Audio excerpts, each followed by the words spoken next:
বন্ধুসকল নমস্কাৰ। এয়া 2021 চনত মাৰ সৈতে পুৰীৰ জগন্নাথ মন্দিৰ দৰ্শন কৰিবলৈ যাওঁতে পুৰীত লাগি থকা এই বংগোপসাগৰৰ গল্ডেন বিচত আমি অকণমান ফূৰ্তি কৰিছিলোঁ। তাৰে ফূৰ্তি কৰাৰ কিছু দৃশ্য আপোনালোকে চাওকচোন। মায়েও ফূৰ্তি কৰিছিলে, খুব ভাল লাগিছিলে।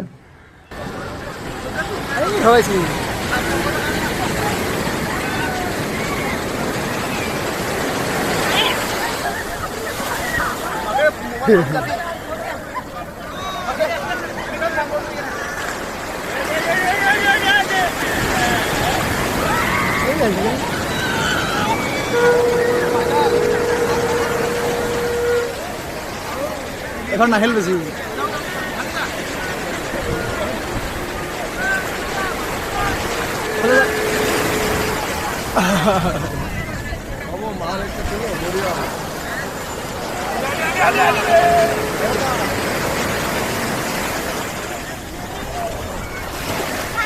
কত নাই কত 40 টাকা।